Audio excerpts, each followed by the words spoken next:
La niebla matinal cubría el pequeño pueblo de Brookhaven con una capa densa y húmeda, como si la tierra estuviera intentando ocultar algo antiguo y doloroso.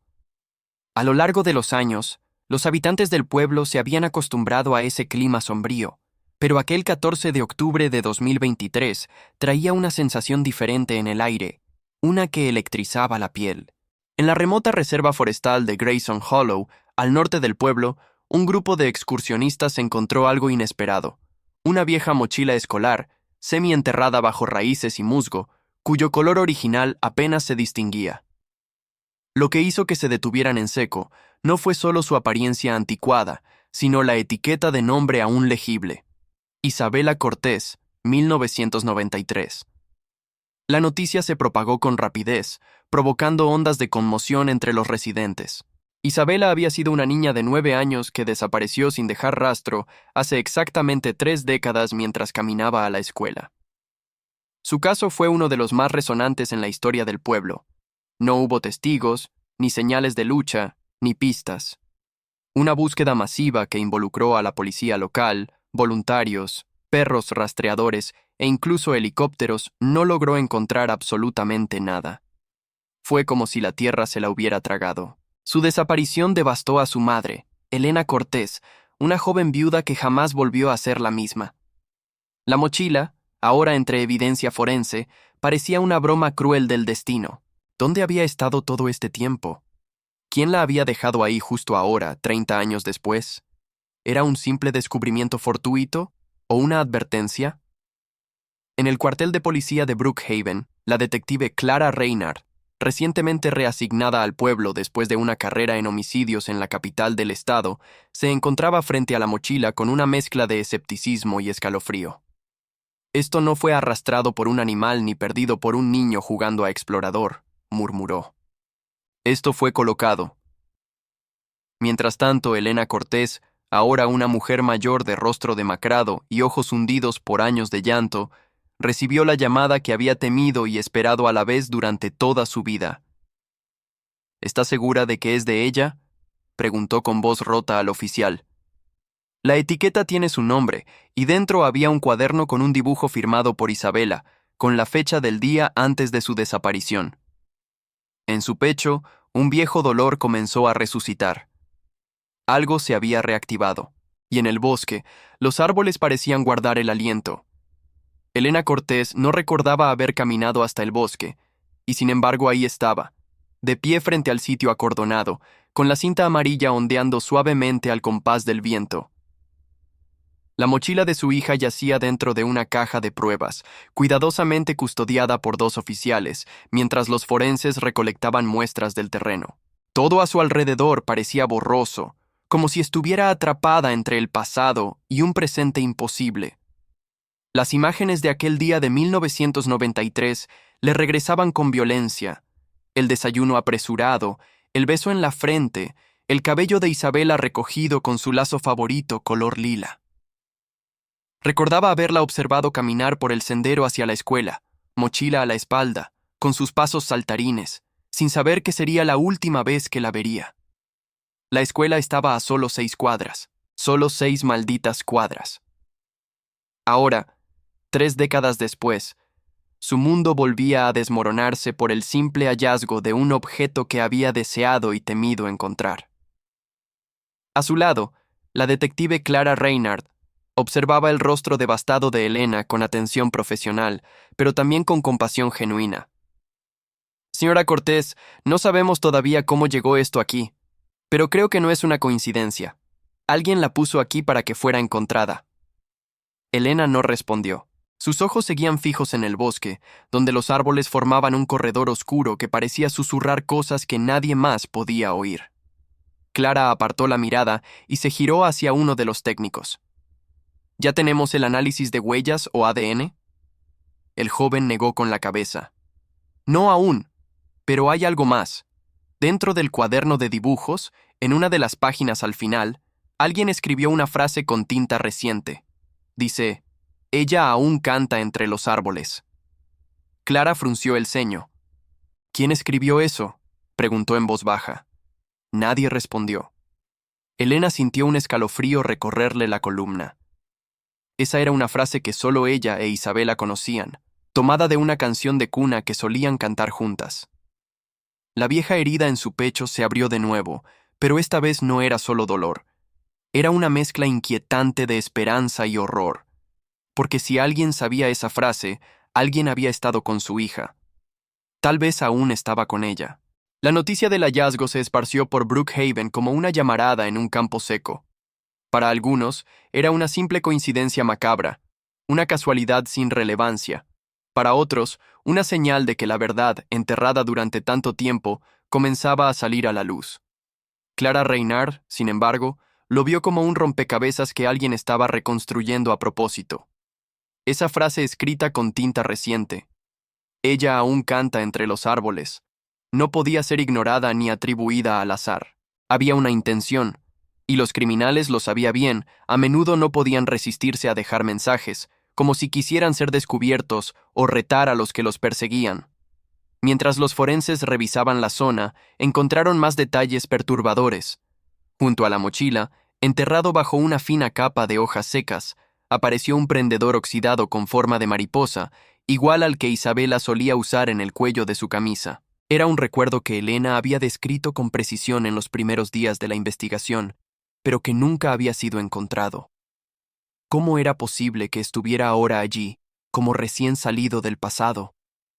Clara ordenó un perímetro más amplio y pidió a su equipo que registrara cada rincón del bosque cercano, mientras enviaba la mochila, el prendedor y el cuaderno de dibujos al laboratorio del Estado para análisis exhaustivos. Esa noche, en su pequeño apartamento alquilado sobre la comisaría, revisó una vez más el expediente del caso. Las fotos en blanco y negro de Isabela la miraban con una mezcla de inocencia y melancolía. 9 años, cabello oscuro, sonrisa tímida. Bajo la imagen, la fecha, 20 de marzo de 1993. Clara sabía que los casos fríos eran los más complicados. Los recuerdos se borraban, los testigos desaparecían, y las pistas envejecían como tinta sobre papel mojado. Pero algo en este caso la mantenía despierta, algo más allá del deber. Tal vez era la forma en que Elena había pronunciado el nombre de su hija, con una mezcla de ternura y desesperación que rompía cualquier muro emocional. Tal vez era esa frase, tan poética como escalofriante. O tal vez, y no quería admitirlo aún, era que algo en ese bosque le resultaba familiar, como si ya hubiera estado allí antes, en otro tiempo, en otra vida. Elena no pudo dormir aquella noche. Sentada en el borde de su cama, sostenía entre sus manos una fotografía descolorida de Isabela, tomada una semana antes de su desaparición.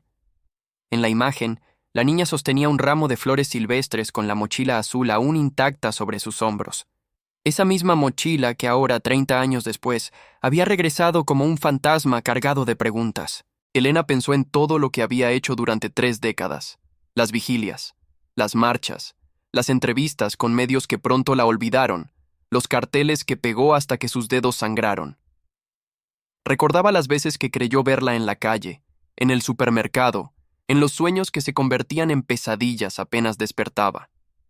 Se había resignado a un luto sin cuerpo, a una maternidad suspendida en el tiempo.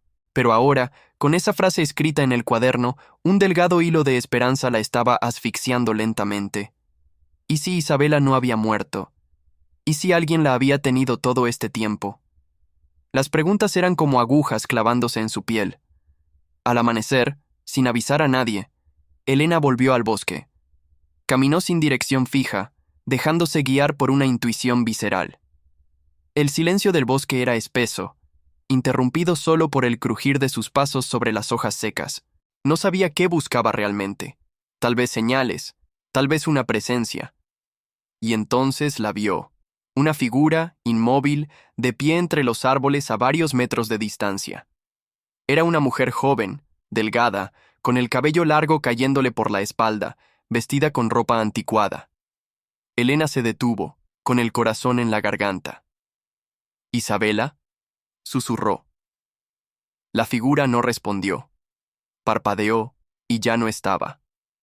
Un juego de la luz, un espejismo provocado por el cansancio, o algo más. De pronto, un sonido sutil rompió el silencio.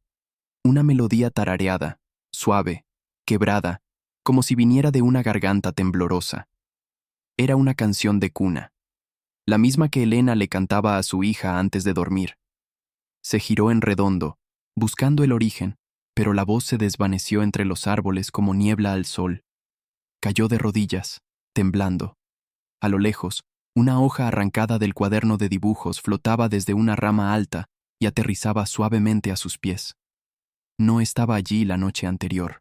Al recogerla, leyó con terror creciente una sola palabra, escrita con la misma tinta negra reciente: mamá. La hoja temblaba en sus manos, pero no más que ella. Elena apretó el papel contra su pecho como si fuera una reliquia sagrada, algo capaz de reanimar lo que durante años solo había sido cenizas. Se incorporó con dificultad, sus piernas todavía inestables, y comenzó a retroceder, paso a paso, sin dejar de observar el espacio entre los árboles donde creyó ver a la figura. No había rastros, no había huellas, solo el crujido de ramas a lo lejos, como si el bosque respirara. A su regreso, Clara Reynard la esperaba en la entrada del sendero, con una expresión que oscilaba entre la preocupación y la furia contenida. ¿Qué demonios hacía aquí sola?, le reclamó en voz baja pero firme. Elena no respondió enseguida, solo extendió la hoja de papel. Clara la tomó, la examinó, y su rostro se endureció. ¿Dónde encontró esto?, preguntó. Cayó desde los árboles, como si alguien me la hubiera dejado. La detective levantó la vista hacia el dosel de ramas sobre sus cabezas, desconfiando incluso del viento. Ese hallazgo alteraba toda la dinámica del caso. Ya no era un simple descubrimiento arqueológico tardío. Era una comunicación. Alguien estaba tratando de decir algo, de provocar una reacción. ¿Pero con qué propósito? Esa noche, Clara decidió revisar de nuevo los viejos archivos del caso, esta vez enfocándose no en la desaparición de Isabela, sino en quienes vivían en la zona durante esa época. Entre los documentos, encontró un nombre que apenas aparecía en las notas originales, tachado en lápiz rojo por un antiguo oficial, Leonard Pratt. Era un carpintero que vivía en una cabaña cerca del límite este del bosque, un hombre solitario, descrito por los vecinos como raro pero inofensivo. Había sido interrogado brevemente en 1993 porque uno de los perros rastreadores lo llevó cerca de su propiedad, pero nada concluyente fue hallado, y el caso se centró en otros sospechosos. Leonard murió en 2001, y su cabaña fue abandonada desde entonces. ¿Qué pasaría si alguien hubiera utilizado esa propiedad, sabiendo que estaba olvidada? ¿Y si la mochila de Isabela fue guardada allí todo este tiempo, esperando el momento correcto para ser exhibida? Clara sintió una punzada de anticipación. Tal vez no estaban tan lejos de la verdad como parecía, o tal vez estaban a punto de despertar algo que llevaba demasiado tiempo dormido. A la mañana siguiente, Clara y un pequeño equipo policial se dirigieron a la antigua cabaña de Leonard Pratt. El lugar estaba oculto entre los pliegues más espesos del bosque, con el camino parcialmente cubierto por vegetación y ramas caídas. El aire allí era distinto, cargado de una humedad densa que parecía adherirse a la piel.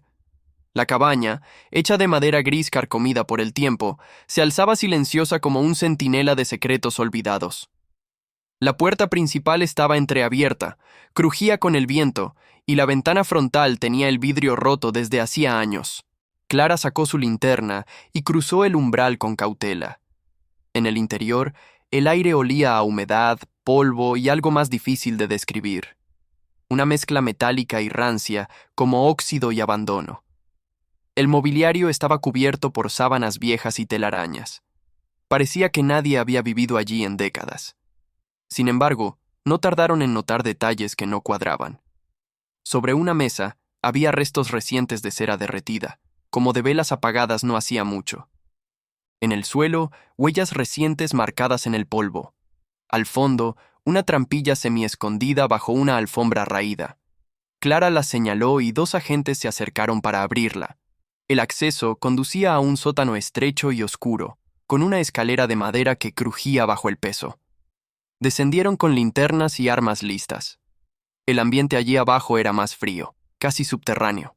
Las paredes de piedra tenían inscripciones dibujadas con tiza, círculos, fechas, nombres de niñas, y en una esquina había un colchón deteriorado junto a una muñeca antigua sin cabeza.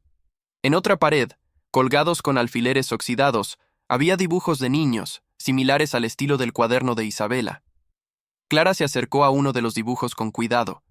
Era un retrato infantil de una mujer con una niña de la mano. Bajo la figura estaba escrito en letra torpe: «Mamá y yo, cuando me vaya». La detective sintió que algo se quebraba en su interior. No era solo evidencia, era la voz silenciosa de alguien que había estado esperando durante años ser escuchado. En el suelo, entre la suciedad y los escombros, un objeto brilló con el reflejo de su linterna. Una pulsera infantil con cuentas de plástico formando el nombre Isabela. En ese instante, Clara supo que ya no estaban investigando una desaparición. Estaban frente a la escena de un encierro, y quizás, aunque pareciera imposible, alguien nunca se había ido realmente de allí. La pulsera fue embalada con sumo cuidado por los peritos forenses, pero para Clara, su significado iba más allá del valor probatorio. Era una llave, una pieza de la niña que alguna vez fue Isabela, conservada como si alguien, ella misma, su captor, hubiese querido mantener viva una parte de su identidad. Aquel sótano no era simplemente un refugio, ni un escondite improvisado, era un lugar de permanencia.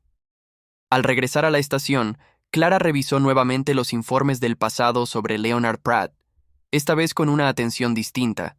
Descubrió que, a pesar de que nunca fue arrestado, se le relacionó con desapariciones no resueltas en otras ciudades, especialmente entre 1985 y 1992. Lo que nunca se había incluido en el expediente era una carta escrita por una enfermera de un hospital psiquiátrico en el que Pratt había estado internado brevemente antes de mudarse a Brookhaven. En esa carta, la enfermera advertía que Pratt hablaba con frecuencia de las voces del bosque y de las niñas que me cantan desde los árboles. Clara sintió un escalofrío. ¿Era posible que la frase escrita en el cuaderno, «Ella aún canta entre los árboles», no fuese un mensaje reciente, sino una especie de eco mental de Pratt? ¿Alguien más podría haber encontrado sus pertenencias y reactivado el ciclo de obsesión? Por otro lado, el análisis de la tinta utilizada en los dibujos y mensajes más recientes indicó que tenía menos de 6 meses de antigüedad.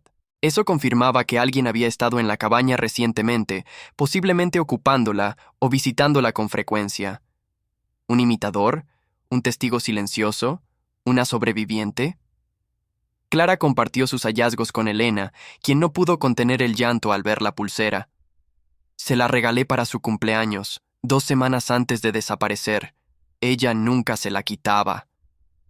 Las lágrimas caían sin sonido, como si ya no quedaran fuerzas para el grito. Entonces Elena dijo algo que cambió el rumbo de la conversación. Isabela hablaba con alguien imaginario. Siempre decía que en el bosque vivía una niña que le contaba secretos. Yo pensaba que era solo un juego.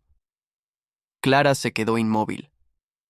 Tal vez aquella amiga imaginaria no lo era tanto. Tal vez alguien más había estado allí desde el principio.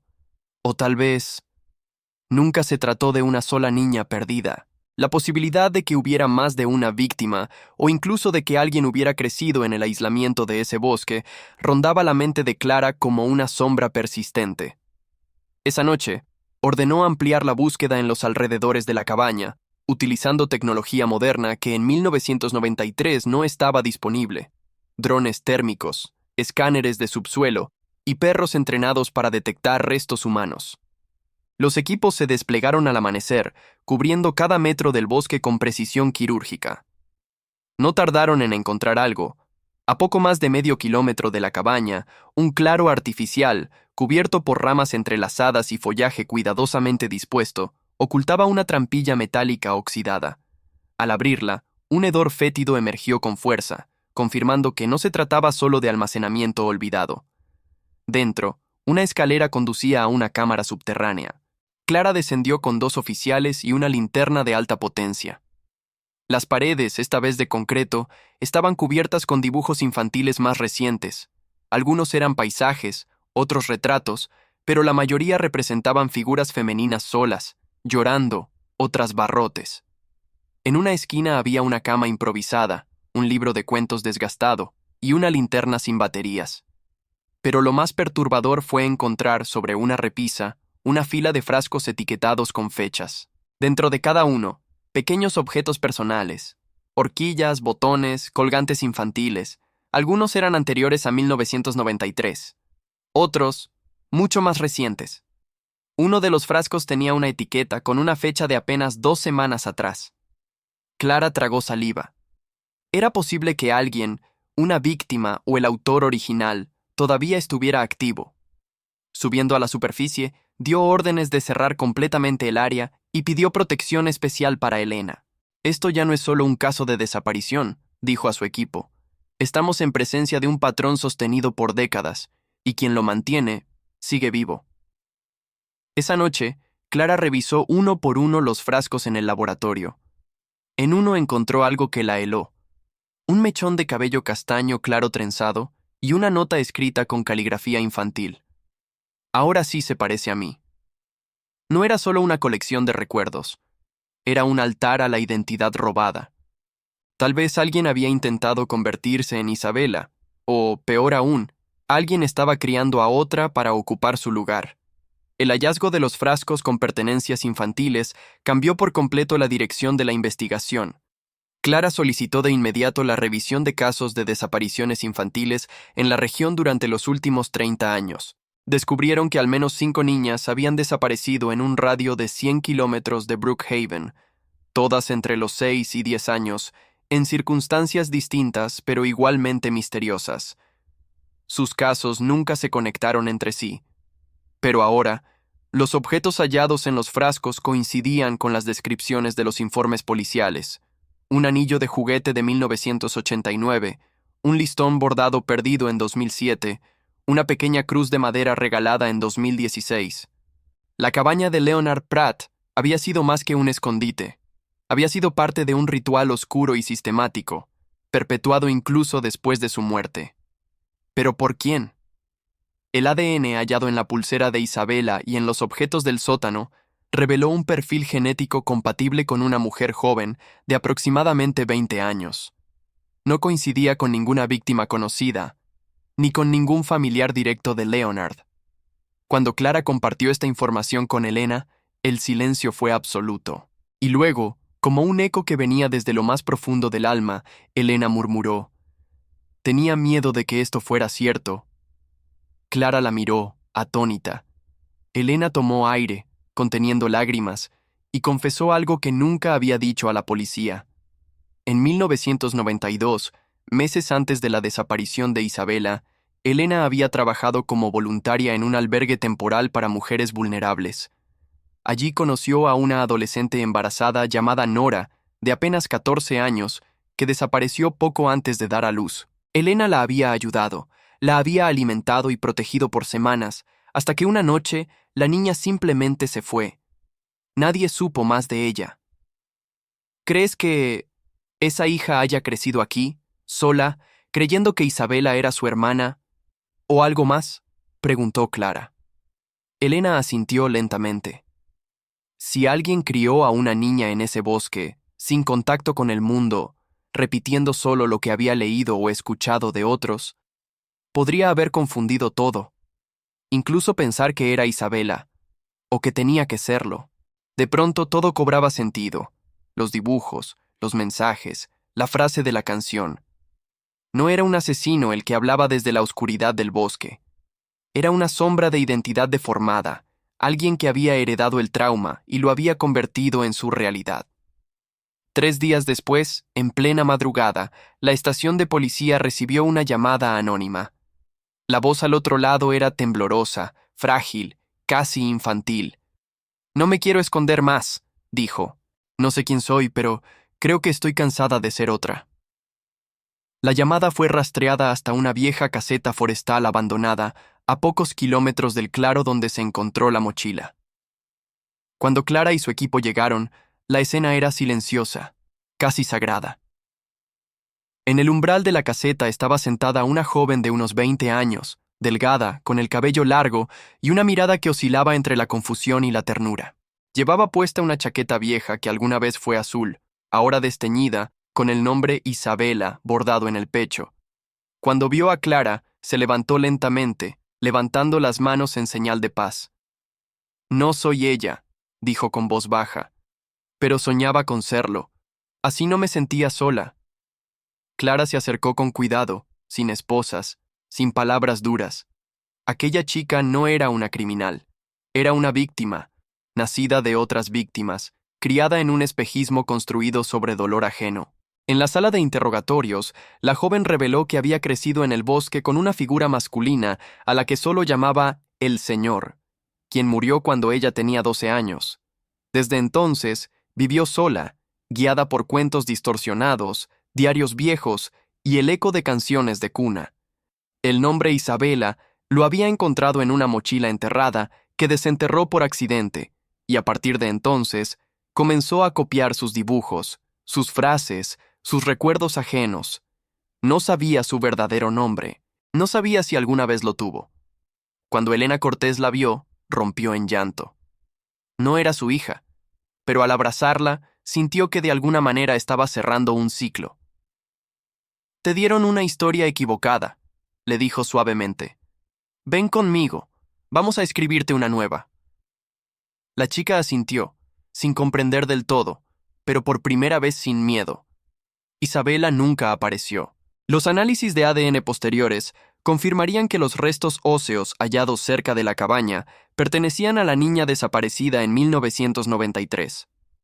El caso se cerró oficialmente, pero para Clara Reinhardt, el verdadero misterio no era la muerte, sino cómo el dolor puede multiplicarse en silencio durante décadas, escondido entre árboles y canciones, hasta crear nuevas identidades que no pidieron nacer. En el corazón de Brookhaven, donde los bosques ya no parecían tan quietos, una mujer mayor y una joven sin nombre caminaban juntas hacia una vida nueva.